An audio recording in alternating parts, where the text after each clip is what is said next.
Viele Frauen sagen, Camping ist nichts für mich. Sagst du, warum? Naja, bei uns ist halt so der Klassiker, dass die einen sagen, ja, Camping ist doof, weil ich war mit 10 Jahren mal Zelten, hat es die ganze Zeit geregnet und deswegen ist Camping doof. Und dann war es halt oft so, dass Frauen gesagt haben, ja, aber dann sind die Toiletten vielleicht nicht so sauber oder es sitzt dann irgendwo auf dem Eimer und da klopft einer und das ist ja alles Quatsch. So. Und meine Frau war am Anfang jetzt auch nicht so sehr dafür. Ich weiß gar nicht, ob die überhaupt so ein Kindheitstrauma hat mit Camping, aber auf jeden Fall ja, so nach und nach. Wir hatten vorher Wohnwagen, eine andere mobile, ja, und dann ist es halt nach und nach gekommen. Und da ich halt leider diesen Knall habe, dass ich so was Großes gut finde, ja, es ist dann halt dieser Main geworden. Okay. Stell dich mal ganz kurz vor, du bist der? Ich bin der Micha, also Michael, bin 54, komme eigentlich aus Köln und wohne jetzt seit 11 Jahren im Westerwald. Ja. Cool. Und wie lange campst du schon? Also mein erstes Wohnmobil hatte ich, da war ich Anfang 20, da habe ich einen LT28. Oh, doch so früh? Ja, da habe ich einen LT28 ausgebaut mit meinem Kumpel. Wir hatten also die gleichen Autos. Und hatte dann Zeigen wir gleich auch. Genau.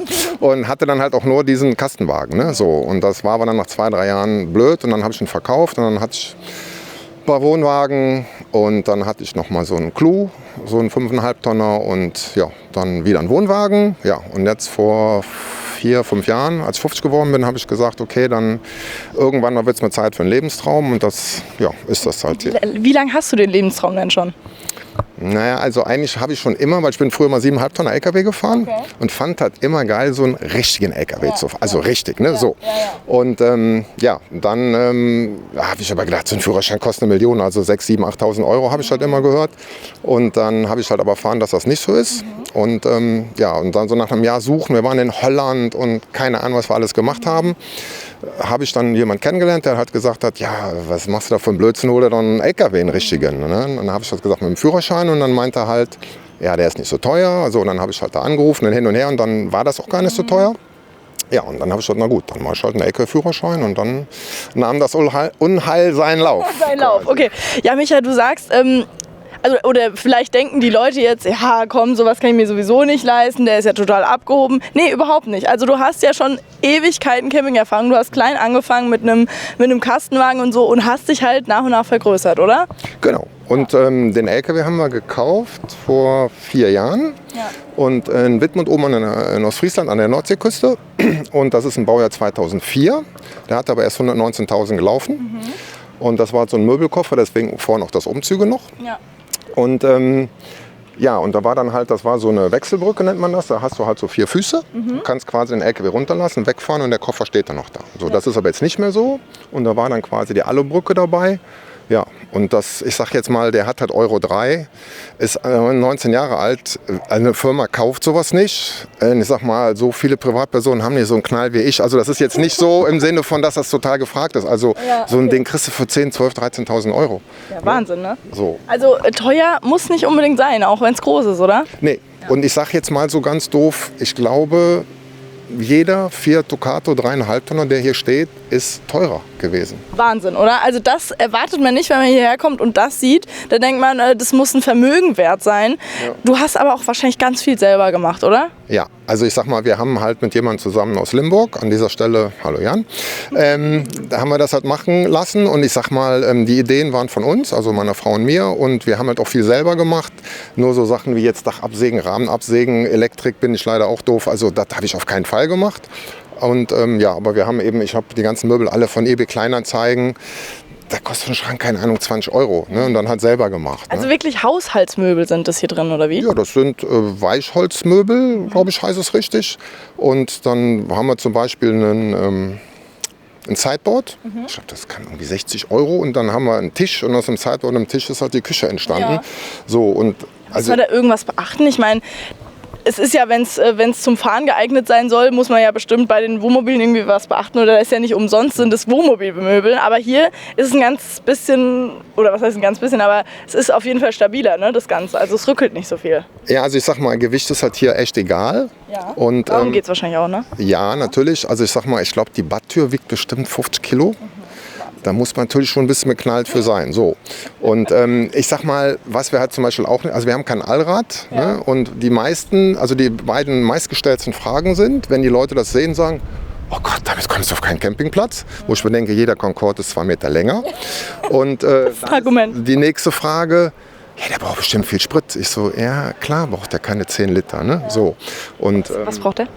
25. Also Ja, ist nicht wenig. wir haben jetzt noch nicht so lange. Wir sind einmal waren so 2,23, aber mit ein bisschen Berg hoch, runter, 25 Liter, bist halt schon dabei. Ne? Wir haben aber so gerechnet, also vernünftig ist das alles nicht. Wir haben halt so gerechnet, Campingplatz mittlerweile bist du mit, also ich glaube unter 30 Euro gibt es gar nichts mehr. Und wir haben letztens 50 bezahlt. So. Und jetzt überleg mal, wenn du eine Woche auf dem Campingplatz stehst, bist du mal 250, 300 Euro los. So ein heftiger kriegst du eigentlich ein Zimmer für, ne? Ja, und ich war auf meinem Lieblingsplatz in Wietzendorf am Südseecamp letzten Herbst. Da hat eine Nacht 60 Euro gekostet, weil du brauchst natürlich einen XL-Platz. So. Und da habe ich gesagt, 60 Euro. So, und dann war halt gegenüber ein Stellplatz, da kostet die Nacht 20 Euro. So, und wir haben halt gesagt, wir haben halt so Park 4 Night, die App. Ganz kurz, erklär mal Campingplatz und Stellplatzunterschied, weil wir hatten es gestern Abend davon, Jan und ich. Also, ein Campingplatz ist für heißt es eigentlich Wohnwägen oder Wohnwagen, weil da ist, ich glaube, immer ein Waschhaus und sowas bei und Stellplätze. Also ich habe mal so gelernt, auf dem Stellplatz dürfen nur so und so viel Prozent Wohnwagen stehen, weil dann irgendwie die sanitären Anlagen anders sind. Und du hast also, eigentlich ist es mehr für autarke Mobile. Ja. So. Und ich glaube, dass man mit so einem Großmobil eigentlich auf jeden Stellplatz kommt, weil die, glaube ich, dafür sind. Und dann kostet eine Nacht, ich glaube hier auch jetzt 10 Euro. Ja. Und dann, sehr günstig. Ja, und dann Park 4 Night ist manchmal gar nichts. Oder wir waren in Italien, dann war in der Pizzeria ein Schild, wer hier isst, kann ja kostenlos parken. Cool. Ne? Ja. So, und ja, oder wir haben auch Landvergnügen, das haben wir jetzt ein paar Mal gemacht, das kostet ja nichts. Ne? So. Und dann haben wir gesagt, na gut, wenn wir jetzt eine Woche nicht auf dem Campingplatz stehen, kann man so ein bisschen den Sprit kompensieren. Das war so die Überlegung. Ja, ne? Und halt autarker stehen. Genau. Aber, ist mit dem kein Problem, oder? Autark stehen? Nee, wir haben jetzt seit 6 Wochen haben wir Solar auf dem Dach und ich glaube, seit 2 Wochen geht es jetzt auch. Und also ich bin jetzt seit, 2 Wochen, genau, haben wir Kühlschränke alle an und die Batterie wird halt nicht leer. Ich bin da jetzt leider nicht so bewandert mit Elektrik, aber auf jeden Fall die Batterien sind immer voll. So. Cool. Insofern, ich glaube, irgendwann geht einem das Wasser aus. Also ja, wir haben, glaube ich, etwas über 200 Liter Wasser. Ja. Das ist jetzt gar nicht so viel. Ich hätte tatsächlich auch mehr erwartet, aber irgendein Tod muss man halt sterben. Das ist das Problem. Und das, was auch verrückt ist, von den Stauflächen, also das ist eigentlich außen unser einziges Staufach.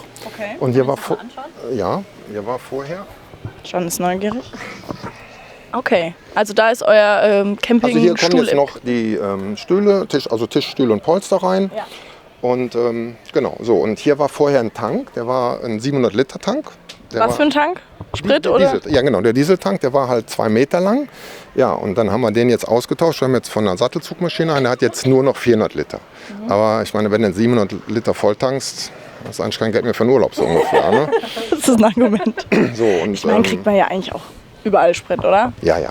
Und ich sag mal, wir kommen, was haben wir mal, wenn du ja rechnest, 400 durch 25, also weit über 1000 Kilometer auf jeden Fall. Ja, und deswegen, ja, aber ansonsten hatten wir außen tatsächlich kein Staufach. Mhm. Und das kann ja nicht sein. So, und dann haben wir halt hinten eine Garage, da haben wir dann das Moped reingestellt und dann war die Garage voll. Mhm. Ja, deswegen haben wir dann diesen Winter, weil wir sonst nichts zu tun haben, halt einen Motorradträger hinten dran gemacht, sodass wir jetzt auch tatsächlich Stauraum, also jetzt haben wir Platz. Okay. Ne? Zeig uns doch gerne mal, was es außen so zu sehen gibt oder was du vielleicht auch verändert hast noch oder verändert hast lassen. Ja, wir können ja vielleicht mal vorne anfangen. Ja, sehr gern. Damit ich den Überblick nicht verliere. Es ist ja nicht klein. Also da oben ist vielleicht noch mal so kann man das sehen, das Umzüge? Nee, ne? Hinter der Sonnenblende. Ja. So, das war quasi früher das und oben der Bügel war halt nicht dran. Mhm. Dann hier ist ein anderer Kühlergrill drin. Das war nicht dran. Dann ist das alles mal hier ein bisschen beilackiert worden, damit er ein bisschen neu aussieht. Ganz wichtig, weiße Blinkergläser, die waren nämlich vorher orange. Und hier diese Türverlängerung, weil eigentlich ist die Tür, wenn man das mal sieht, hier zu Ende. Okay. Und dann sieht man halt die Stufen. Ja. So, und das fand ich halt nicht so schön. Und dann habe ich für einen Kasten Corona, also Sixpack Corona, 2 Türverlängerungen bekommen, weil die waren halt kaputt. Ach nee. Ein bisschen gespachtelt, kostet eine bei 91 Euro. Ja, so halt. Ne? Okay. Und ja, ganz wichtig, die Alcor-Felgen. Da habe ich quasi seit 4 Jahren, kriege ich zu jedem Geburtstag von meiner Frau eine Alcor-Felge geschenkt. So, und hinten, jetzt hast du 4, ne? Genau, also hinten sind ja 4 auf der Achse, aber die inneren sieht man nicht. Dann habe ich dann halt bei dem Händler, der hatte sogar noch 2 gebrauchte. Ja, insofern Genau, und dann, ja, das Fahrerhaus ist von innen noch nicht fertig. Das sollte am Dienstag gemacht werden, hat nicht geklappt. Da ist alles noch Kraut und Rüben. Kein Problem. Wie man vielleicht sieht, das wird mit Stoff noch alles beklebt, weil vorher waren da 2 Betten drin. Das ist ein Fernfahrerhaus. Und das haben wir halt rausgemacht und haben jetzt quasi einen Durchgang nach hinten gemacht. Deswegen, das muss alles noch mit Stoff bezogen werden. Das, ja. Kurz nochmal die technischen Daten. Was ist das für ein Fahrwerk? Oder Also das ist ein MAN TGA 18350, also ist ein 18-Tonner mit 350 PS. Der Motor hat 10 Liter Hubraum, ein 6-Zylinder, genau. Also eigentlich unkaputtbar mit 100.000. Ich glaube, das werden wir nicht mehr erleben, dass der kaputt geht. Ja. Okay, super. Ja. Cool. Genau. So, und dann haben wir halt hier so Lampen, wenn man rückwärts fährt, dass man das halt, haben wir auf der anderen Seite auch, dass das halt was ausgeleuchtet ist. Lass uns gerade noch mal auch auf die andere Seite gehen. Da fällt dir wahrscheinlich dann auch auf, was du noch alles verbaut hast oder wozu man noch was sagen könnte. Ja, wahrscheinlich so oben die Kiste. Da sind die Möbel drin für die Dachterrasse. Okay. Tisch und Stühle. Da war halt vorher so ein Dachspoiler. Und die Kiste ist halt aus Hamburg und das war auch spannend. Da habe ich über eBay Kleinanzeigen gesehen und dann ist ein Kumpel, seine Tochter lebt in Hamburg. Und dann habe ich gesagt, Dirk, willst du nicht irgendwann nach Hamburg? Er so, ja, morgen. Ich so, wie morgen? Meint er, ja, morgen. Ja, und er hat so einen Transporter, so ein bisschen. Ja, hat natürlich schon perfekt gepasst. Und da, wo er hin musste, waren, glaube ich, 3 Minuten entfernt von der Kiste. So. Und da sind halt jetzt die Möbel für die Dachterrasse drin. Perfekt. Also, Micha, ich glaube, das Video wird unendlich lang. Wir wollen uns so viel angucken. Wir wollen die Dachterrasse sehen, wir wollen innen uns alles angucken. Aber jetzt machen wir erstmal hier weiter. Okay. So, das sind die Fächer für die Batterien. Also hier sind halt 4 Batterien drin für den Aufbau. Hast du den Schlüssel dabei? Habe ich den Schlüssel dabei? Ja. Er ist vorbereitet. Für die Batterien, okay. Also du hast gesagt, die werden eigentlich nie leer.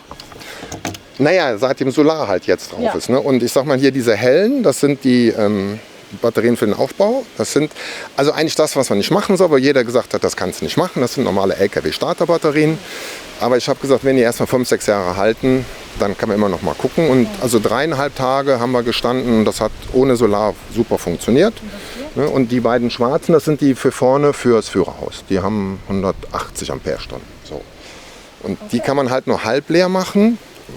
Das ist wohl sonst gehen die halt kaputt. Wir haben mal so einen Batteriewächter eingebaut. Das heißt, wenn der unter 50% ist, piepst der und schaltet das aus. Ja, okay. So, und das ist halt noch nicht passiert. Deswegen glaube ich, dass man wahrscheinlich 4 Tage so stehen kann. Und ich sag mal, wenn es länger als 4 Tage regnet, fahre ich weiter. Ja. Wo es schön ist. Ne? Ja, so. Ja. Okay. Insofern, ja, hier. Die Freiheit hast du ja. Naja, noch nicht. Wir arbeiten ja dran. Ja, oder hättest du dann, wenn es fertig ist. Ja. Genau. So, das hier ist der Tank, ja. Der Tank, genau. Leider ein bisschen schade, weil der ist auch sehr tief. Also eigentlich hätte der tiefer gemusst, aber dann ist er zu tief. Und der ist halt, wie gesagt, von einer Sattelzugmaschine. Das heißt, hier passt nur eine PKW-Pistole rein. Oh, das dauert ewig, und dann tut Tanken wirklich weh, weil A, wenn der Tank voll ist, kostet es Geld. Und B, ich stehe dann mal so und hab danach echt drücken, weil da muss genau die Pistole fast so scheiße da rein. Also, aber das ist halt so. Ne? Da haben wir jetzt, das ist halt so. Wenn du mal Wie lange stehst du dann da an der Tankstelle, bis es voll ist? Ja, 10 Minuten dauert das schon. Und unten ich hätte sogar länger gedacht. Ja, ich habe es jetzt noch nicht gestoppt, aber so, und hier unten siehst du ja, wie tief der ist. Und ich meine, der ist jetzt ein bisschen runter mit der Luft. Ich will aber dann hier quasi noch aus dickem Riffelblech so ein, ja, wenn man mal aufsetzen sollte, dass man sich nicht den Tank aufreißt, sondern dass es dann halt, ich meine, das ist auch scheiße, aber ja. Aber das Ganze ist dann auch nicht Offroad-tauglich, oder? Nein, das ist auch kein Allrad, damit kann man vielleicht schon mal eine nasse Wiese fahren. Das war's dann aber auch. Ja, aber ich wollte nie in die Wüste Gobi oder in irgendwelche Länder, die ich gar nicht kenne. Ja. Also wenn wir mal wirklich mal Europa durchhaben oder Skandinavien, ja. Also, ne, aber nochmal von vorne, oder? Hat sich schon wieder so viel verändert, bis ihr alles habt? Genau, und wir haben ja dann eben auch das Moped uns jetzt geholt, dass man immer sagen kann, wir sind auch gerne in Griechenland, dann hast du halt manchmal so kleine Strände, da kommst du mit dem Eimer halt nicht hin. Ja. Dann haben wir gesagt, okay, abstellen, ne, Klamotten aus Moped, dann kann man damit auch mal fahren. Ja, ne? So. Es ist ja immer eine Sache, was will man damit machen? Und genau. Ihr habt euch jetzt dafür entschieden und dann passt es auch. Genau, und als das war dann auch mit den Fenstern zum Beispiel so, dann, es gibt ja also KCT haben ja die meisten, da kostet halt so ein Fenster 1 Million, das sind jetzt normale Hausfenster. Damit kann ich halt jetzt leider nicht, ich glaube nicht über 2800 Meter, weil dann wohl wegen der Luft irgendwas kaputt geht, aber dann denke ich mir, wo soll ich dann damit hin, weißt du? Okay. Und ja, das sind halt jetzt, wie gesagt, normale Hausfenster, da ist halt so eine Spiegelfolie noch drauf und so ein Glas, das ist so ein E11-Stempel drauf, wegen Straßenverkehr muss man den haben. Okay. Ja. Und, ja, und das sind die Lüftungsgitter vom Kühlschrank, also auch ein normaler Hauskühlschrank ist da drin, da läuft also alles auf 220 Volt. Ja. das ist dann... Jetzt erklär noch mal ganz kurz, was habt ihr denn jetzt eigentlich vor mit dem Ding? Naja, also jetzt ist es ja so, wir müssen leider noch ein bisschen arbeiten und ich werde jetzt 55 und würde halt gerne mit 62 in Rente und wir wollen uns dann so langsam so ein bisschen herantasten und im Winter wollen wir jetzt das erste Mal was länger nach Spanien. Beziehungsweise, wenn es da wirklich so voll ist, wie alle sagen, vielleicht Griechenland oder keine Ahnung. Also wir wollen uns quasi immer so ein bisschen länger rantasten. Also was ich jetzt nicht habe, dass ich sage, oh, Deutschland ist doof, ich muss hier weg, das habe ich nicht. Aber so, ich sag mal, also eigentlich das, was der Hartmut vorne macht, ne, so ein halbes Jahr reisen, viel unterwegs sein, das finde ich halt schon geil. Ne? So hat mich da auch ein bisschen inspiriert, ehrlich gesagt. Und ja, also ich reise halt gerne. Ne? Und ich sag mal, man reist ja nicht, um anzukommen, sondern eben um des Reisens willen. So, ne? Und deswegen, schön gesagt. So mal, keine Ahnung, einen Monat nach Österreich oder dann mal Italien oder dann mal wieder einen Monat zu Hause, so halt. Ne? Ja. Und wir müssen Einfach dann unterwegs sein. Genau. Ja. Und dann, ja, wie gesagt, am liebsten halt, ich sag mal, immer ein bisschen weniger arbeiten und ein bisschen mehr reisen. Und dann gucken wir mal, wie das dann so die nächsten Jahre wird. Ne? Ja, cool. Ja. Und das wahrscheinlich für die Toilette? Genau, das ist halt, da hatten wir damals, weil das war ja eine ellenlange Liste, eine ganz normale Toilette halt. Ne? So. Das ist jetzt, sage ich mal, noch nicht das, wo ich sage, das finde ich super geil. Wir haben jetzt so eine zweite Kassette. Das ist jetzt so eine, wie nennt man das nochmal, Kassettentoilette? Nee, genau, doch, so eine Tedford, genau. Und da habe ich jetzt so eine zweite Kassette, wenn die mal voll ist. Ja. Ja, aber wie das ist, jetzt waren wir vor 2 Wochen in Endkirch auf dem Stellplatz. Ja, morgens um 6 wollte ich auf Toilette und denke, oh, die rote Lampe an. Also voll. Ich denke, probierst du das jetzt oder nicht? Habe ich natürlich nicht probiert. Und die Ersatzkassette war natürlich in der Garage in der letzten Ecke, wie das so ist. Ne? Unter Umständen mal in die Hose gehen, ne? Ja. Das ist ein gar lustiges Wortspiel, genau. So, und jetzt hatte ich, also ich habe mich mit so einer Trockentrenntoilette nie beschäftigt. Aber jetzt habe ich schon so ein paar gehört, wo ich sage, naja, da vielleicht so ein Mittelding. Und das gucken wir mal. Also das werden wir mal sehen. Also das ist, glaube ich, schon nicht so die Endlösung. Okay. Ne? Aber auch da, du bist halt hier mobiler, wenn du so einen großen Tank hast. Wenn er voll ist, ist der halt auch voll. Ne? Deswegen, wir gucken mal. Also, okay, also ist noch nicht ganz entschieden. Wenn ihr Tipps habt, schreibt es gerne in die Kommentare. Genau. Ja. Genau. Okay, dann gehen wir mal weiter. Oh, Riesengarage. Genau, und hier zum Beispiel ist das war auch spannend, da hatten wir, das ist also von dem Durchlaufverhitzer, also wir haben einen Gasdurchlaufverhitzer fürs Warmwasser. Da hat man dann so ein Gitter drauf, ja, und dann ging das aber immer auf Störung im ersten Urlaub natürlich. Ja, und dann konnte die Luft irgendwie nicht raus. So, und jetzt haben wir dann was anderes gemacht und das ist eigentlich für so eine Dunstabzugshaube. Das heißt, das geht dann, wenn dann richtig was kommt, auf. Aber da kommt gar nicht so viel Luftdruck raus. Das heißt, das ging dann gar nicht mehr. Jetzt habe ich dann hier, darf man eigentlich gar nicht sagen, so Schrauben reingedreht und die hier noch so angepinselt, ne, damit clevere die Klappen offen bleiben. Das ist natürlich jetzt ein bisschen gefrickelt, aber so. Und wenn es funktioniert. Genau. Dann kann ich, warte, bleib mal da stehen. Okay. Wollte ich die Tür aufmachen, die eigentlich hiermit eingehangen wird. Aber jetzt geht die Tür mal nicht mehr zu. Also habe ich mir so ein Zwischending gemacht. Ja, mega. ach, ja klar, wegen dem. Das ist jetzt auch nicht die ideale Lösung. Wenn es funktioniert. Ich meine, man behilft sich halt, so wie es geht, ne? Genau. Das Manchmal- muss man, glaube ich, als Camper lernen, wie man sich helfen kann, oder? Genau, ja, und das ist halt eben das. Überlebenskünstler. Ja, es gibt halt alles einmal, weißt du, und dann baust du und konstruierst was und denkst, boah, war das eine tolle Idee und merkst dann irgendwann, ja, das war überhaupt keine tolle Idee und dann stehst du aber da, ne? Ja. Aber du hast ja für alles eine Lösung gefunden. Ich finde es genial. Naja, wir gucken mal. So, und hier, um das mal vielleicht von innen zu zeigen, upsie, hier ist quasi um die Ecke rum die Gastherme.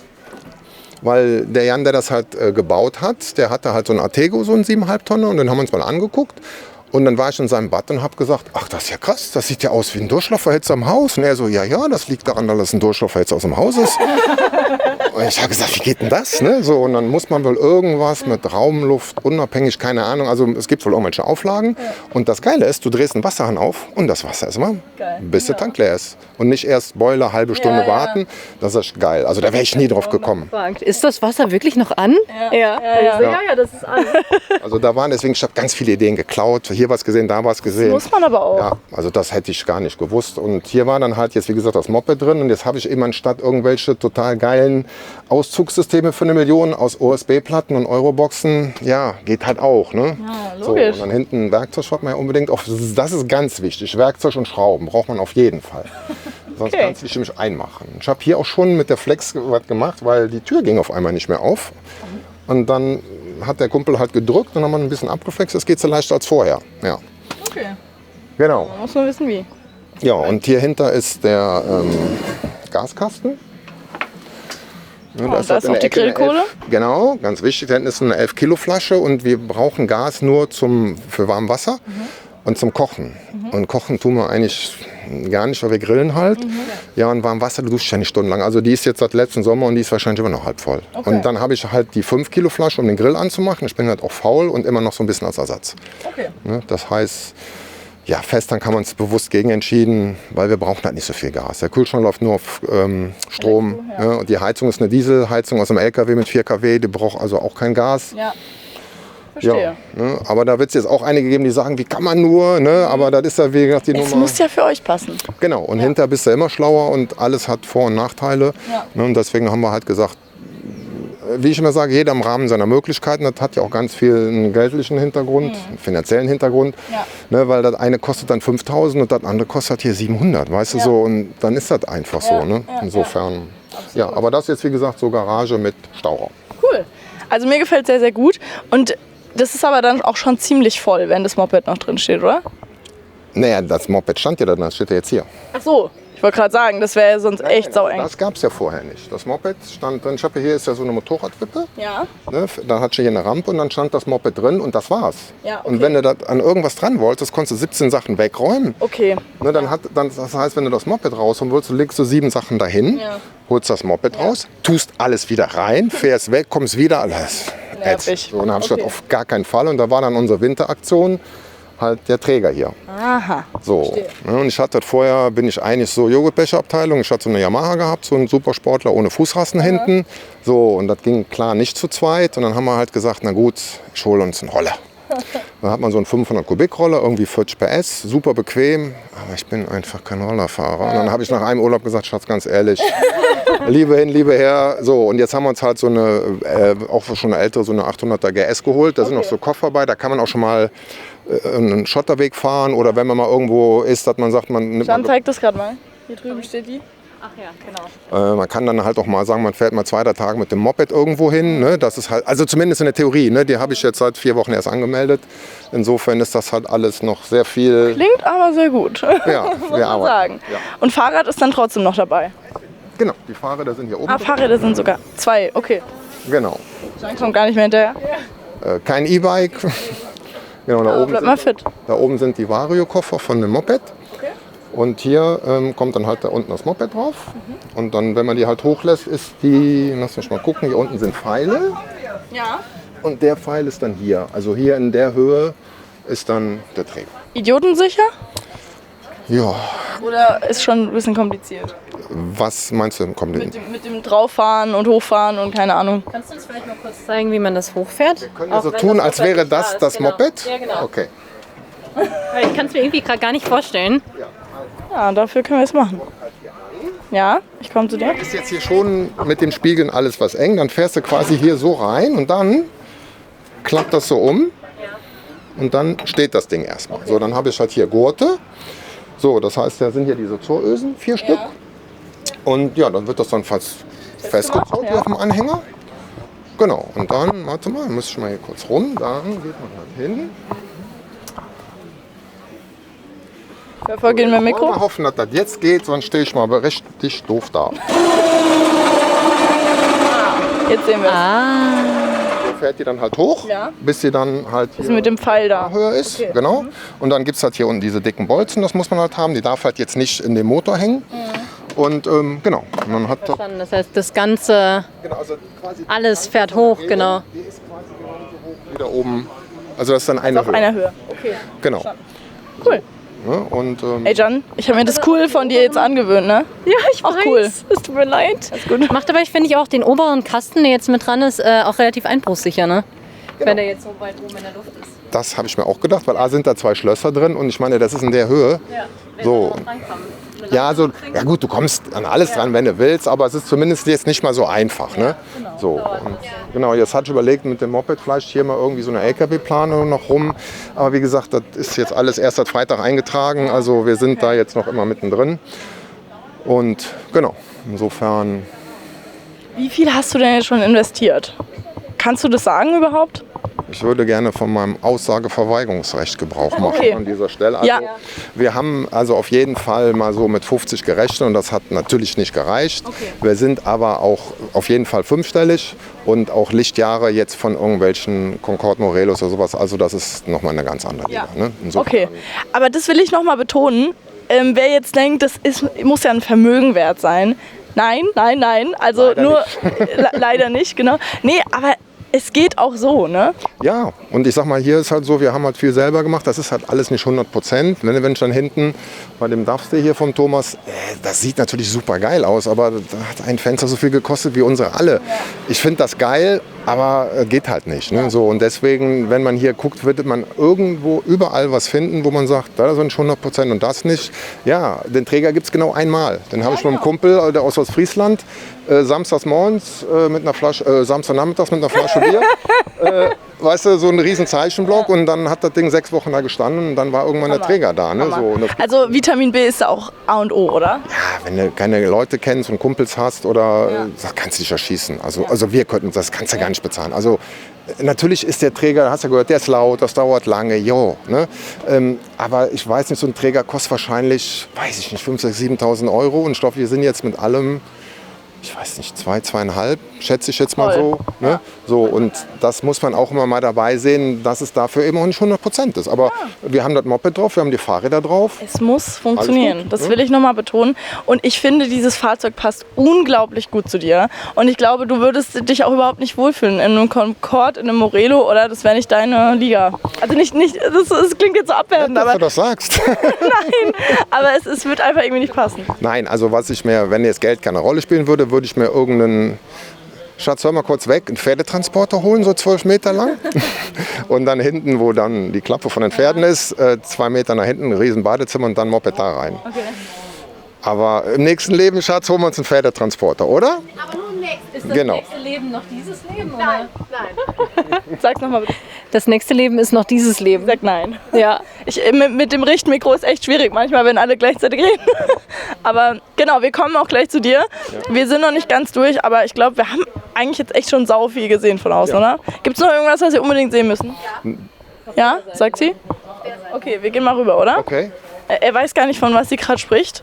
Ach so. Okay. Also hier vielleicht die Klappe noch, die gab es vorher nicht. Und hier zum Beispiel kommen noch Dämpfer rein. Die liegen aber in Ippenbüren bei Martin. So. Und deswegen habe ich halt jetzt hier erstmal... Auch wieder Provisorium? Funktioniert halt. Ne? So, und das Blöde war halt, als hier noch die Garage war, musstest du halt für jeden Scheiß darf man nicht sagen im Fernsehen, ne? Außen rumlaufen. So, und das war ja total nervig. Deswegen haben wir jetzt hier unten zum Beispiel so eine Klappe. Da ist dann halt hier so Vorzeltteppich und so Kram halt drin. Ja, und hier ist halt eben das, was man halt auf dieser Seite braucht drin. Ne? Ja. So. Und ja, und hier ist halt die Kühlbox. Ach, die ist dann auch ausfahrbar. Ja. Genau, so. Und weil wir sind halt Vorzeltleute, wir sind halt draußen immer so. Und dann immer reinlaufen, war blöd. Und das Ding wiegt, glaube ich, weiß nicht, 20 Kilo leer. Wenn der mit Bier voll ist, kannst du das Ding kaum heben. So, und deswegen kann man den dann halt so reinschieben. Ne? So, und wenn du halt draußen bist, hast du halt immer ein gekühltes, alkoholisches Erfrischungsgetränk. Ey, wenn ich euch hier sehe und wenn ich euer Wohnmobil sehe, ich krieg so Lust auf Camping, ich krieg so Lust wegzufahren, auf Reisen generell. Also ich will nicht wissen, wie viele Leute nach dem Video sagen, ey, jetzt geht's richtig los. Ja, aber dann kann ich an der Stelle auch sagen, ich weiß nicht mehr, wie viele schlaflose Nächte ich hatte, so vor dem TÜV oder vor anderen Sachen. Das gehört dann halt bei sowas mit dabei. Ne? Das ist halt, aber das macht es letztendlich auch so besonders, leider. Ne? Was gab es denn jetzt so für Herausforderungen schon bisher? Kannst gar nicht mehr erzählen. Alles? Also ich sag mal, so Sachen, wenn du dann zum TÜV fährst, also ich hatte dann schon so 1, 2 Nächte vorher, hatte ich dann so einen Film am Start, im Sinne von der TÜV-Beamte stellt sich vor das Mobil und sagt, fahr das Ding vom Hof, du hast wohl einen Knall, da kriegst du auf keinen TÜV. Ja, was machst du denn dann? Ja, ne? So, und weil das vom LKW zum Wohnmobil zu machen, ist halt, machst du nicht mehr so eben. Ne? Und ich habe das ja noch nie gemacht, deswegen wusste ich auch nicht. Ne? So. Ja. Und was wir halt hatten, wir haben halt die Dachluke, das ist halt also keine Dachluke, sondern eigentlich ein Velux-Flachdach-Ausstieg für ein Haus. Und dann war da halt so eine, wie habe ich schon mal gesagt, Schlumpfhaube drauf, also so eine Lichtkuppel, die war aber so ein Milchglas, weil man konnte die in klar holen und in ein Milchglas, das wusste ich aber nicht. Dann habe ich gedacht, da konnte ja gar kein Licht durch und die war viel zu hoch. Also gefühlt war die so hoch. Ich meine, die war vielleicht so hoch und sah halt auch echt scheiße aus. So. Und dann haben wir gedacht, das ist ja kein Problem. Der Axel kann dies, der eine kann das. Haben wir selber so ein Ding habe ich schweißen lassen und machen lassen. Sah auch ganz toll aus. War auch in der Halle, wo er 3 Jahre stand, super dicht. Ja, das ging so lange gut, bis wir dann in Italien waren und am Tisch gesessen haben und haben gedacht, warum ist dann jetzt Wasser auf dem Tisch? Und dann war die Dachluke undicht. Und das ist dann jetzt so, also ich finde, ein undichtes Dach ist echt scheiße. Ja, ja. Und dann haben wir keine Ahnung was alles gemacht mit Panzertape und Dekalin herum und wieder was anderes. Und dann war der Dachdecker mit Flüssigkunststoff und wie auch immer. Und Was haben wir jetzt? Eine Schlumpfhaube. Echt? naja gut, aber wir haben eine Schlumpfhaube mit Klarglas und die ist nicht so hoch wie die andere. Schlumpfig. Genau. So. Und dann haben wir vor, ich glaube 3 Wochen, dann habe ich mit Felix nochmal gesprochen, die haben gesagt, Sie brauchen gar nicht weiterreden, diese Luke wird nur dicht mit der originalen Abdeckhaube. So, die habe ich damals, war ich froh, dass ich die für ein Fuffi bei Kleinanzeigen vertickt habe. Wie kriegt man die jetzt wieder, ne? Ja, das Problem ist, er sagte so, ja, die können Sie bei uns kaufen, die kostet 383 €. Oh nein! Plus Steuer. Oh nein! So, ich habe mich nicht getraut, nach dem Versand zu fragen. So. Ja, und dann hin und her. Und jetzt habe ich dann aber über meinen Dachdecker hin und her, ich weiß gar nicht, was wir bezahlt haben, natürlich ein bisschen Rabatt, aber die war trotzdem scheiß teuer. Ja. So, und war aber dann nicht so doof wie die andere. Eigentlich sieht sie sogar ganz gut aus. Und Okay, jetzt, immerhin. bei dem letzten Regen war sie jetzt dicht. Ne? Wir hoffen mal, weil wenn das jetzt undicht ist, dann weiß ich echt nicht weiter. Ne? Ja. Das sind dann halt so Sachen, das hört sich jetzt vielleicht lustig an, das war aber nicht lustig. Ja, ne? kann ich mir vorstellen. Im Nachhinein kann man eher drüber lachen als in dem Moment dann. Aber wir drücken euch die Daumen, dass es jetzt so funktioniert. Danke. Okay, haben wir irgendwas noch vergessen hier außen? Die Autoküche? Die Autoküche? Naja, die Autoküche ist ein Brett, wo ein Gaskocher draufsteht. Also Ich finde es sau stylisch. fand halt so eine Autoküche immer geil und am liebsten hätten wir sowas. Ich meine, ich bin ja wie gesagt Holzkohlegrill, aber ich habe gedacht, naja, manchmal darf man es nicht. Und da gibt es ja so, weißt du, so Schwerlastauszug rausziehbar. Ja, aber wo? Ja. So, und dann habe ich okay. irgendwo, keine Ahnung, hatte irgendeiner was mit Airline-Schienen und dann habe ich jetzt quasi... Ganz kurz zur Erklärung, Airline-Schienen sind hier hinten dran. Die sieht man hier. Genau. Genau, und wenn man ganz schlau ist, dann stellt man sich vor das Wohnmobil, guckt, welche Höhe passt und bohrt eine Airline-Schiene an. Dann kommt die Frau und sagt, ja Schatz, da sind wir viel zu hoch. Ja, für mich zumindest, dann sagt sie. Genau. Und dann geht man hin und bohrt noch eine Airline-Schiene da drunter. Weil sie hat gesagt, das ist ja kein Problem, dann kochst du eben ab jetzt immer. Und da hast du gedacht, nee, Airline-Schiene dran, dann ist das Problem gelöst. Genau. Und Ihre Probleme. genau. Das ist halt so, da haben wir da hinten quasi so eine, ich sag mal, ich mach das dann dazu, so einen Spülschüsseleinsatz, weil, da ist noch so ein Gewürzregal, was da hin kann. Das heißt, du machst das dann quasi weg Ja. und kannst dann so eine Faltspülschüssel reinmachen. Genau. Ihr seid schon ganz schön clever, ne? Also, Ein bisschen schon. ja. Bewusst wie. Genau. So, und das ist halt jetzt ein Brett vom Nachbarn. Man merkt aber, du hast auch Camping-Erfahrung. Das muss man schon sagen, oder Jeanne? Was meinst du? Das ist irgendwie, als hättest du dir alles, was du so erlebt hast, zusammengesammelt, gebündelt und dann umgesetzt in dem Mobil. Das Wort, was du suchst, ist geklaut. Ja, aber es stimmt. Nein. Nein, Die das stimmt. Erfahrung ist alles Erfahrungswerte. Genau. Aber ganz ehrlich, wir haben, wie gesagt, mit der Garage, das hat schon überhaupt nicht funktioniert. Also wir werden auch jetzt nach dem nächsten Urlaub merken, dass manches einfach doch, das ist aber ist ja ein Projekt. Genau, das hast du uns auch gestern schon Das ist das Ziel. gesagt. Ja, wir haben dich gestern nämlich mal kurz getroffen, hat es irgendwie nie von der Zeit gepasst und wir wollten unbedingt auf deine Frau warten, die gestern noch nicht da war. Genau. Deswegen sind wir heute wiedergekommen und jetzt hat es endlich geklappt. Und ich würde jetzt sagen, du darfst jetzt auch mal was sagen, oder? Ja? Ich glaube schon. Wie heißt du denn? Ich bin die Silke. Silke, okay. Stimmt, wir haben es ja vorhin schon im Schild oder im Wagen schon vorhin gesehen. Genau, lass uns gerne mal reingehen. Wir sind schon ganz gespannt. Ja, dann Danke dir. Ja, wir nehmen dich gerne am Schluss noch mal mit rein. alles gut, mach mal. Gut. Wow. Das ist ja ein richtiges Schloss hier drin. Ja, es ist tatsächlich so wie ein Zuhause, ne? Ich weiß gar nicht, wo ich anfangen Also ich bin jetzt gerade richtig komme auch sprachlos. gar nicht rein. Moment. Hier gibt es viel zu viel. Das müssen wir mal ganz kurz hier wirken lassen. Also Ja. normalerweise soll ich immer den kompletten Ton ausfüllen, aber ich bin jetzt gerade wirklich mal ganz kurz sprachlos. Jeanne steht nur damit geöffnetem Mund. Epoxidharz. Epoxidharztisch hat uns tatsächlich auch ganz viel Zeit und Mühe und Liebe Den habt ihr gekostet. selbst gemacht? Den haben wir mit einer aus Siegburg, die hat uns unterstützt, die macht so Epoxidharztische. Und dann haben wir haben das Holz geholt und wir haben halt die Dinge, die uns wichtig sind, mit eingebaut. Griechenland, Sand, unsere Verlobungsringe sind hier eingebaut. Oh mein Gott, wie toll. Da haben wir uns was geschrieben, das haben wir tatsächlich mit eingelassen. Gott, das sieht so aus, als wäre es 100 Jahre alt. Ja, also da haben wir ein paar Wochen. Wie romantisch. Ich glaube, es war ein Monat. Das waren Monate, Monate. genau. Für mich waren es ein paar Wochen. Der Kompass bewegt sich sogar noch, Echt? wie ihr seht.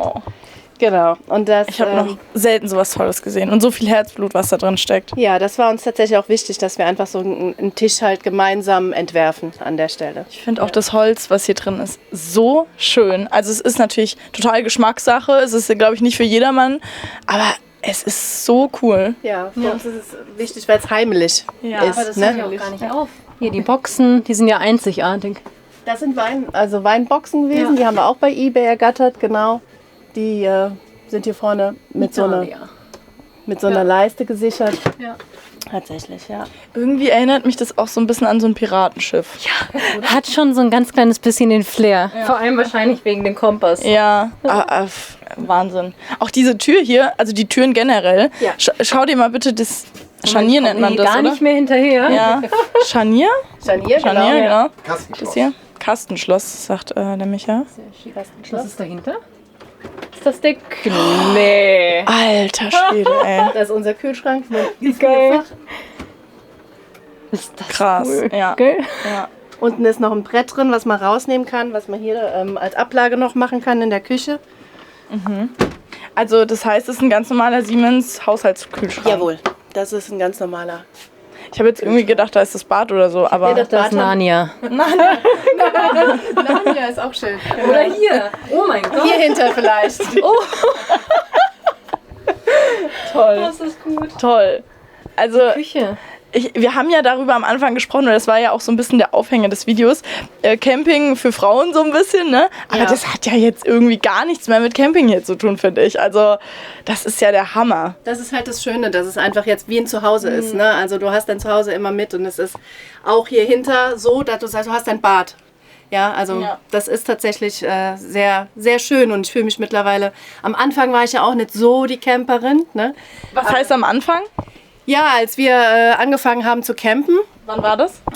oh ja, wir sind jetzt tatsächlich, 2013 sind wir zusammengekommen und ich glaube, das erste Mal weggefahren. Sind wir mit dem Mobil vom Heinz in die Alpen, ich glaube 2014. wir kennen uns zwar schon fast 26, 27 Jahre, so ungefähr. Ja, genau. Genau. Und ja, und da sind wir tatsächlich erst losgefahren und ja, also wie es dann so ist, ne, dann denkst du, okay, du hast kein eigenes Bad, dann und dann hoffst du, dass die Waschhäuser gut sind, ja? Aber das ist auch eine Erfahrung, die ich einfach machen musste, dass einfach die Waschhäuser mittlerweile viel zugelegt haben. Also es gibt kaum noch, wo du dich nicht wohlfühlen kannst. Ja? Okay.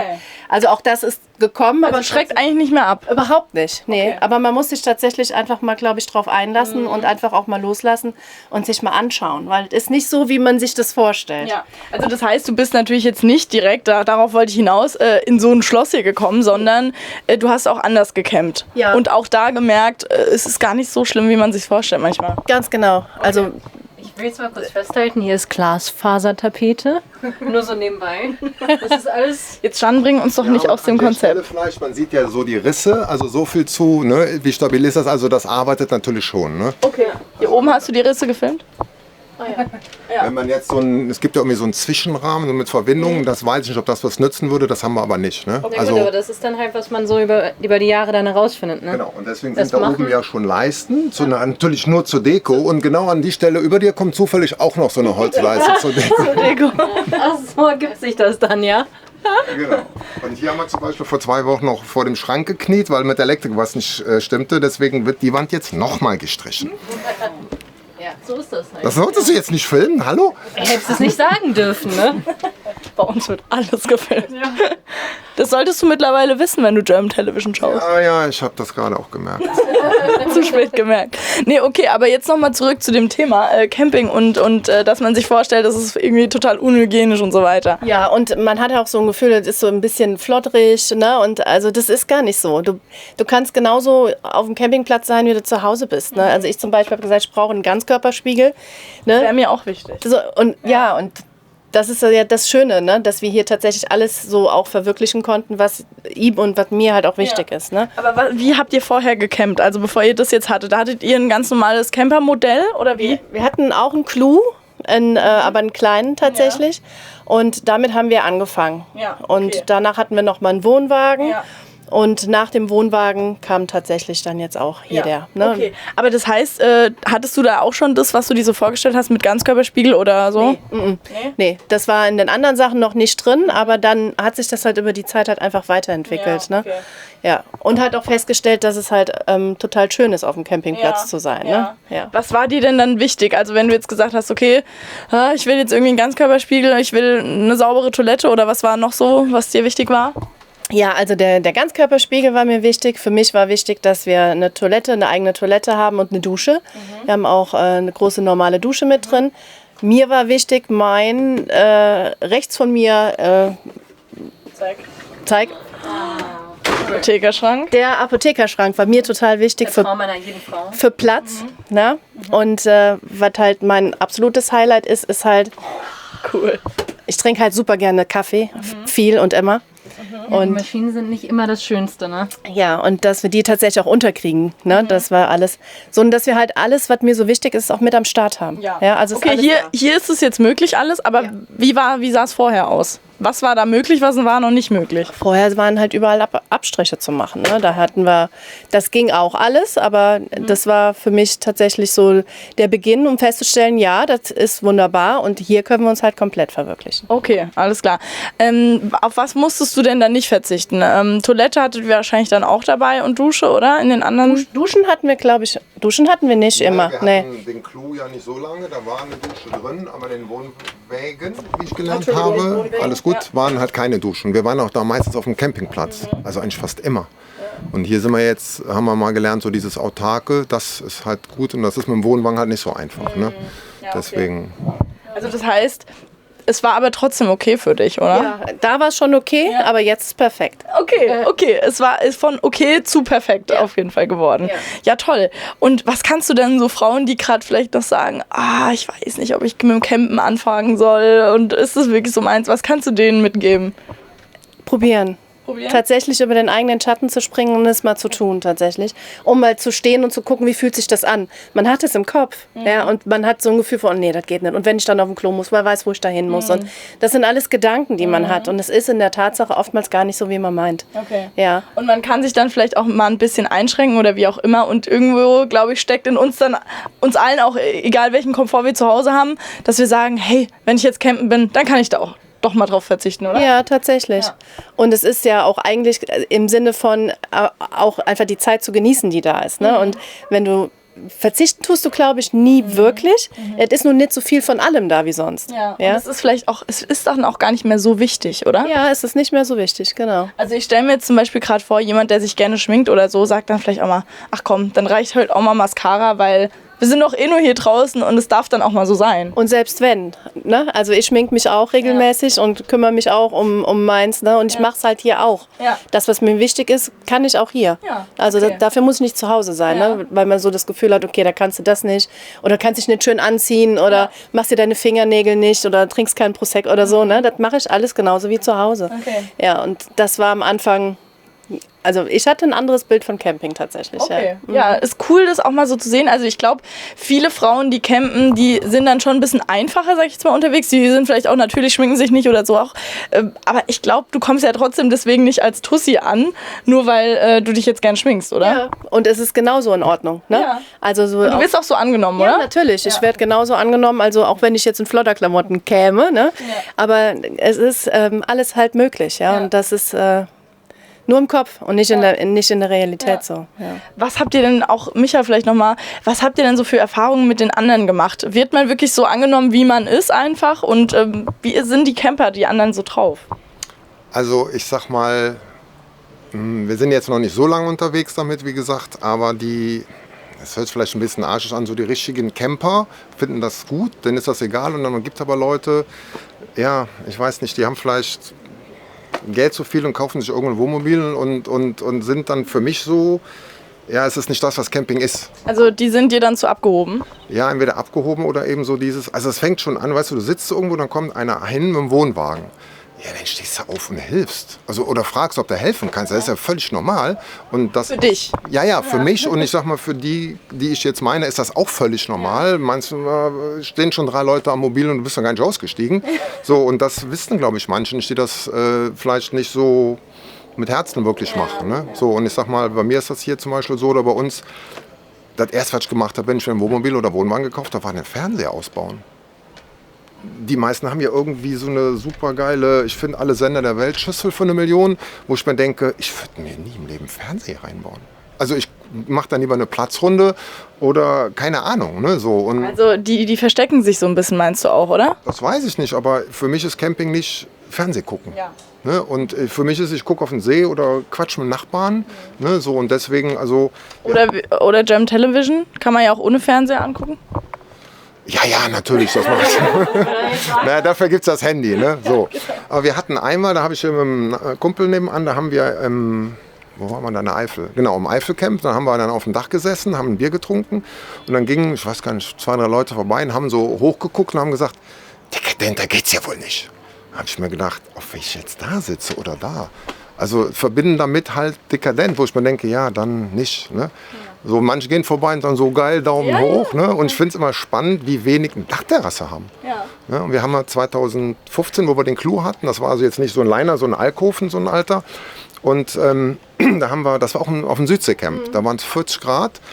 Und dann war das so heiß und dann habe ich gesagt, wir legen uns erstmal aufs Dach. So, und dann war das so genial, wir haben unterm Sternenhimmel gelegen.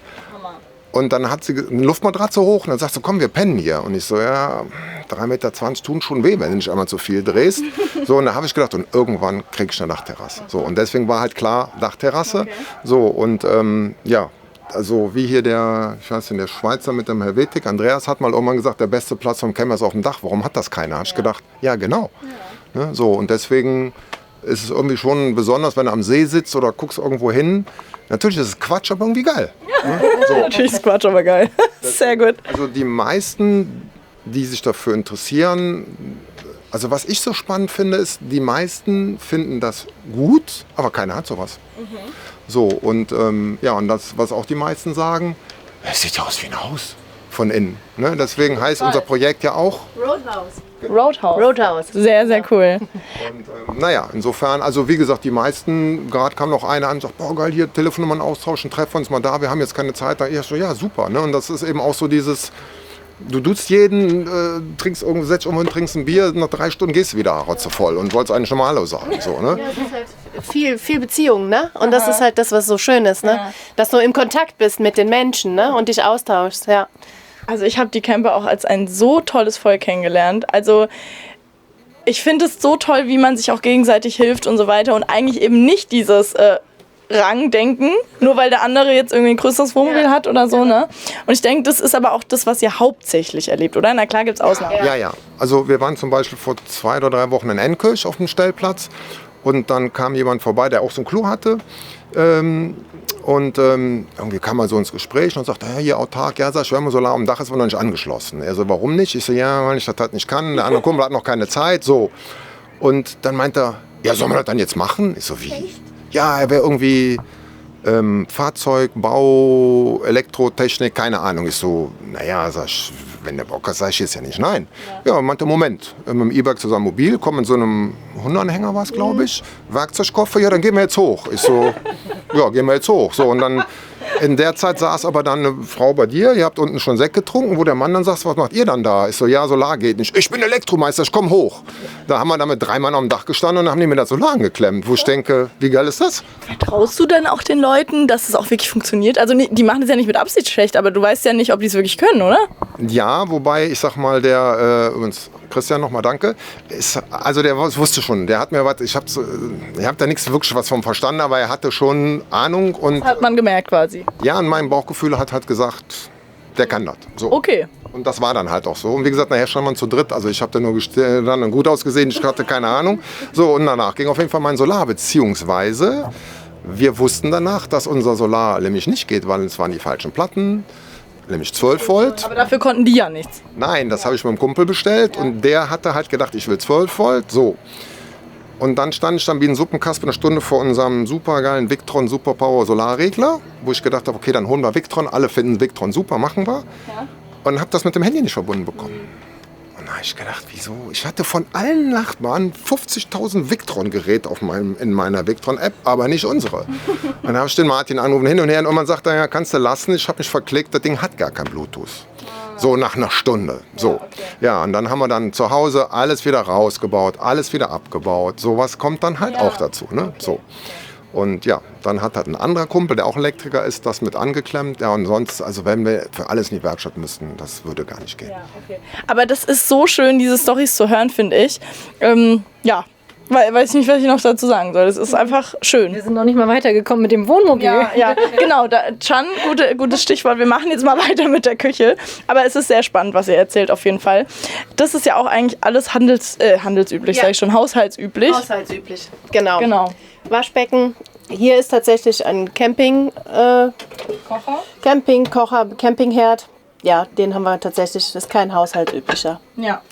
Genau. Und habt ihr hier auch genug Stauraum für? Mittlerweile ja. Ne? Also wir haben hier die ganzen Schubladen, auch hier die ganzen Schränke. Mhm. Mein Apothekerschrank nicht zu vergessen. Ne? Also ja, der geht mir schon gesehen. Ja, dann haben wir, das hier war ja eine Vitrine. Die hatte ja hier noch also so eine alte Oma-Vitrine, wie ihr euch die vorstellt. Ne? Das ist jetzt von eBay oder was? Das haben wir bei eBay, genau, das haben wir bei eBay Kleinanzeigen gekauft und dann hat der Micha das abgesägt. Mhm.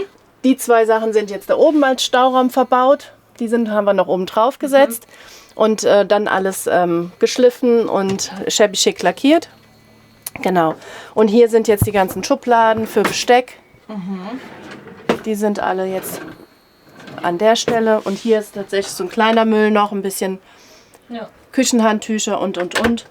Also mittlerweile haben wir in den Sitzen sind auch noch unten drunter Möglichkeiten für Getränke und Vorrat, genau. Und hier unten. Ich will mal ganz kurz noch hier drüben auf das hinweisen, weil ich glaube, dass das vielen Leuten fehlt, so eine Ablage zu haben und das eben nicht in der Küche zu haben, sondern nochmal so ein Extraregal. Das Erste, was ich mich auch gefragt habe, ist, was ist da eigentlich drin? Ja. Also die oberste Schublade ist, kann man sagen, fast leer.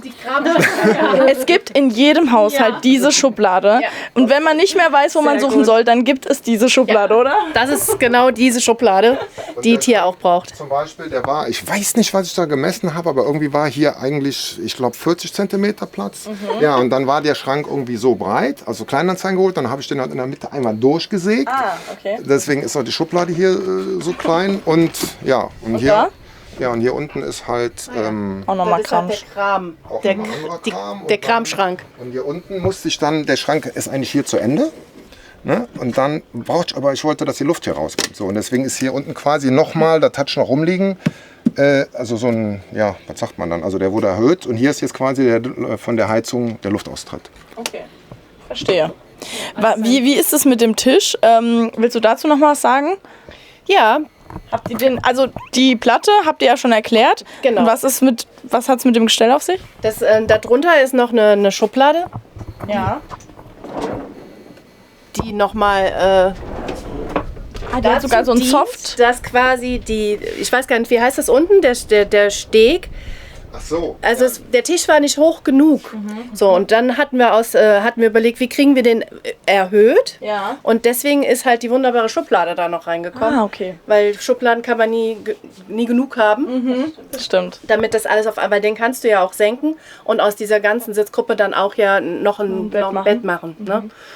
Deswegen musste das auf Hammer. eine Ebene kommen. Ja, okay. Dafür ist das mit dem...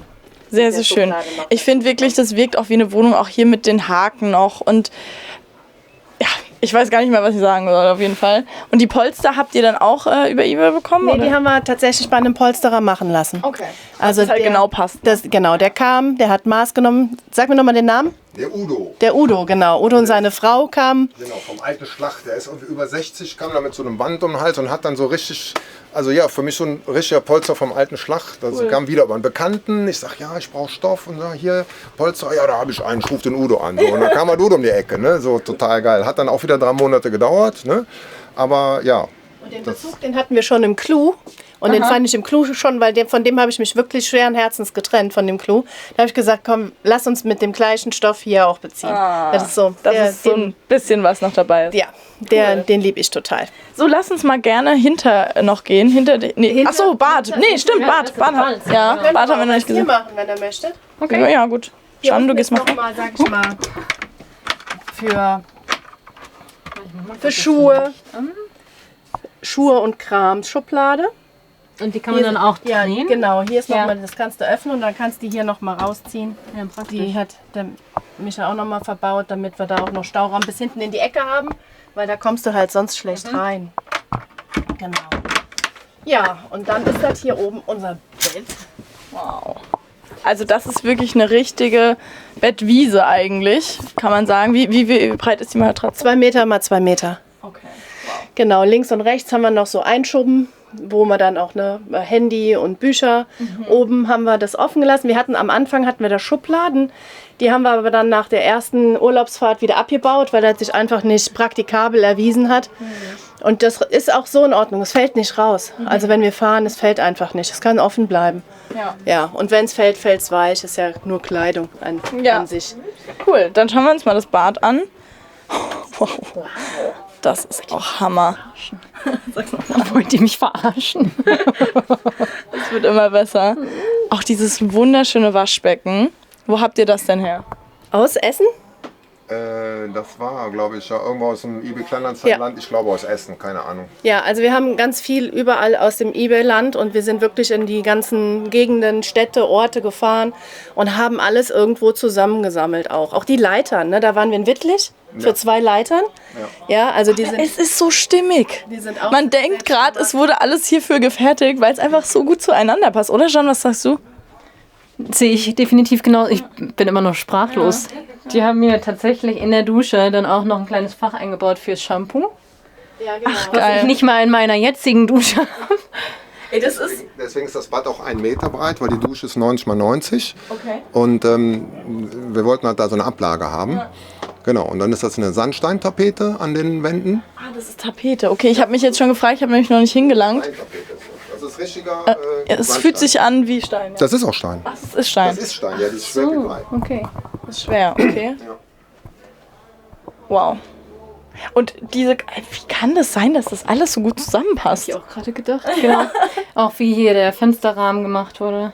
Naja, das sind halt Hausfenster und die sind einfach, eigentlich sind die zu breit. Ne? Und hinten am Bett haben wir das dann, weil das ist 2,40 innen, aufgedoppelt. Aber ich habe gesagt, ich werde nicht das ganze Mobil 15 cm schmäler machen, damit man die Rahmen nicht sieht. Ne? So, deswegen ist das auch wieder aus einer Not raus entstanden. Ne? Aber es sieht total gewollt aus. Es riecht hier auch, das kann man ja jetzt nicht mitbekommen, ne? Aber es riecht hier wie eine Wellnessoase. Irgendwie auch so ein ganz kleines bisschen hölzern. Ich finde es sehr angenehm. Ah, here we go. Okay. Zirbensepp. Vom Zirbensepp, genau. Vom Zirbensepp aus dem Zellertal. Das ist dann dem Ding geschuldet. Genau. Ja. Das tröpfelt man einfach aufs Holz, ne? Ja, Genau. habe ich auch zu Hause. So Ja. einen Das kleinen ist ja mega. Cube. Genau, und die Fenster halt hier, die gehen halt hier nach unten auf, also von unten nach oben. Und die Plitzes haben wir dann auch auf Maß machen lassen. Ja, ich glaube, die kriegt man auch nicht, oder? Nee, So klein. ja, Ja. genau. Wow. Und hinten die Fenster gehen, wie gesagt, von unten nach oben auf. Aber gerade am Bett war das halt wichtig, wenn es halt mal regnet, dass du das Fenster aufmachen kannst. Und vorne, die gehen eben, wie sagt man? Seitlich. Flügel? Genau, Ja. genau. Das sind halt skandinavische Fenster, weil die gehen immer nach außen auf. Ja. Weil blöd ist, wenn du hier drin den Fensterflügel hast. Und dann hat mir das einer erklärt, ich sag, wieso gehen die da nach außen auf? Und dann sagt er, ja, weil die haben ja viel Wind. Und wenn der Wind auf das Fenster weht und das nach außen aufgeht, dann wird es ja dichter, weil es ja zugedrückt wird. Und in Deutschland wird es genau, also aufgedrückt. Auch noch nie drüber nachgedacht. So. Deswegen. Unglaublich. Ja, hier auch nochmal, genau. Also Mini-Format. Genau. ihr zeigt wirklich, dass das Unmögliche eigentlich möglich ist, oder? Ja. Da gibt es nichts, was... Ich habe eben schon den starten wollen, wie alles, was das Herz begehrt. Ja. Das ist aber auch tatsächlich der Fall. Ja. Ja, ich habe es ja noch nicht von innen gesehen. Das ist ja immer so, dass wir nie die Wohnmobile von vornherein sehen. Ja. Und das ist einfach atemberaubend. Ja, ist es wirklich. Ist es wirklich. Und das gibt mir irgendwie so viel Hoffnung, wie gesagt, dass alles irgendwie möglich ist. Auch wenn man nicht Millionär ist. Und Ja. Und zum Beispiel die Tür, ich sag mal, das ist eine alte Burgtür, keine Ahnung, die war aus eBay Kleinanzeigen, ich glaube 50 €, die wiegt aber auch bestimmt 50 Kilo und die hatte dann so lange Anker dran für eine Wand, so und dann habe ich hier mit einem Anhänger aus dem eBay Kleinanzeigenland geholt und dann habe ich halt dem Jan gesagt, der mich dafür auch an die Wand nageln konnte, der das halt bauen musste, ich sag, Jan, das wird unsere Badtür. So, und dann haben wir quasi... Bau das Bad um die Tür. Und das Bad ist um die Tür geschweißt und gebaut worden. Ne? Das ist natürlich schon alles... klar, es muss ja passen, weil das ist ja keine normale Tür, ne? Genau, so und deswegen, hat auch noch niemand also das gewollt. erste, was es vom Bad gab, war die Tür und darum wurde dann das Bad gebaut, geschweißt. Ne? Wie sinnvoll das ist mal eine andere Sache, ne? Aber ja. Muss ja nicht immer alles sinnvoll sein. Und normalerweise baust du ins Wohnmobil keine Tür, die fast 50 Kilo wiegt. Aber das ist ja halt hier im Gewicht egal. Ne? So, deswegen. Ich will mir jetzt unbedingt noch die Dachterrasse angucken, weil das Video, das nimmt kein Ende sonst, wirklich nicht. Und ich will es jetzt nicht mehr verkacken zum Schluss, ich sag's dir ehrlich. Also vielleicht gehe ich mal vor, weil es gibt so, man muss schon so ein bisschen klettern. Und meine Partnerin hat gerade das Spülhandtuch, was ich hier extra draufgelegt habe, weggetan. Warte, ich nehme das mal hier, weil dann kann man da nämlich drauf treten. Weil man kann die Leiter auch so machen, ne? Aber wir gehen halt immer so. Das heißt, du kannst mal gucken, also hier irgendwie so festhalten. Okay. Micha macht das mal gut vor. Ich glaube, du musst dann nur mal mein Mikro dann nehmen. Achso, nee, geh erst mal so. hoch. So, ich folge. So, jetzt. So, dann nimm mal beide Hände, genau. Jetzt musst du aber reden. Ich muss jetzt reden? Ich bin ja gar nicht der Moderator. So, genau. Und, Kamera wird jetzt auch festgehalten. genau, und jetzt einmal hier rüber. So, und Jan kommt jetzt auch gerade hoch. Jetzt könnt ihr auch gleich sehen, was wir sehen. Jan, was siehst du? Bitte beschreiben. Ich denke mal viel mehr als alle anderen, ne? Über den Wolken würde mir jetzt einfallen, ne? Über den Wolken. Das ist ein gutes Stichwort. Wir sehen jetzt auch hier nochmal die Solarplatten, die euch den ganzen Strom hier liefern. Man sieht jetzt auch hier mal ganz gut das Ausmaß von diesem Klüsserater Wohnmobilstellplatz. Okay, jetzt filmt Jan gerade die Solarplatten, aber zeig bitte nochmal so einen Rundblick, wie viele Wohnmobile hier eigentlich auch gerade stehen. Okay, jetzt ist hier der Baum im Weg, aber in die andere Richtung ist es eigentlich ein ganz großes weißes Land. Ja, das können wir einfach mal ganz kurz wirken lassen. Wie oft seid ihr denn hier oben? Ja, regelmäßig, wenn es geht, tatsächlich, ja. Ne?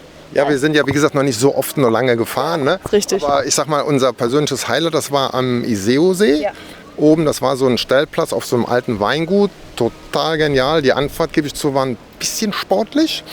Und dann haben die Bäume waren, also der hier ist ja knapp 4 Meter hoch und die Bäume waren, ich weiß nicht, was das für... Hier in der Höhe, ne? Ja, aber der Baum war vielleicht 6 Meter insgesamt hoch. Das heißt, wir haben komplett links und rechts zwischen den Baumwipfeln gesessen. Das war nicht so mein persönliches Dachterrassenhighlight. Aber ich dachte, wie geil ist das dann? So. Und ja, wenn er halt in so einem See, wie gesagt, haben wir alles noch nicht, aber stell mir halt vor, du stehst an einem See und guckst halt auf den See. Wie geil ist das? Ne? So, und jetzt kommt hier ja noch so eine Umrandung hin. Das hat halt alles nicht mehr geklappt. Hier diesen, ich weiß gar nicht, wie heißt das, so Sichtschutz, den man am Balkongeländer hat. Ja, dass man so 90 hoch, das kommt hier alles noch rein, damit man auch nicht runterfallen kann und damit man auch nicht reinguckt, weil da der Platz ist genauso groß wie die Luftmatratze da unten drin hat, das Gästebett. Und dann kann man nämlich hier oben pennen. So, das ist der Plan. Aber das haben wir noch nicht gemacht.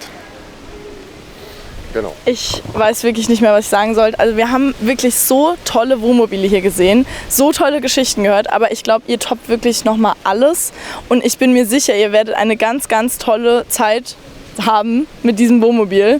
Gibt es denn noch irgendwas, was wir jetzt unbedingt wissen müssen, bevor wir das Video beenden? Aber das ist wirklich, es ist unglaublich, wir filmen jetzt schon seit einer Stunde, das haben wir nicht gedacht. Ich glaube, ist alles gesagt, ne? Ja, ich finde es total schön, dass ihr da wart. Eine Sache noch. Die habe ich auch aus dem eBay Kleinanzeigenland. Ein ganz originaler, und das sieht nicht nur so aus, sondern es ist original ein alter, wie nennt man das? Klo-Zieh, Spülung? Fand ich total geil. War jetzt nicht wichtig, aber das sehe ich jetzt gerade. Okay. Ja, vielleicht hier eine Sache noch, das ist halt hier die die Dachbox, wo dann halt hier die Terrassenmöbel, Polster und sowas drin sind. Ne? Genau. Ja, also ich hoffe, ihr nehmt mich und die John mal mit, weil ich will unbedingt mal mitfahren. Einladung. Platz ist ja genug. Genau. Und damit verabschiede ich mich jetzt von euch und vielen, vielen Dank, dass ihr uns so einen tollen Einblick gegeben habt. Ja, Ciao. sehr gerne. Und wenn ich das noch sagen darf, wir haben ja so 2 Lieblings-YouTuber campingmäßig, also einmal der Hartmut und dann halt der Sven. Und ihr seid jetzt halt die allerersten, das wird euch halt auch keiner mehr nehmen von German Television, die uns halt gefilmt hat. Ne? Finde ich ehrlich gesagt so ein bisschen geil an der Stelle. Und er freut sich. Ja, wir freuen uns auch. Wir freuen uns auch. Ja, super. Vielen Dank fürs Einschalten. Ciao, ciao.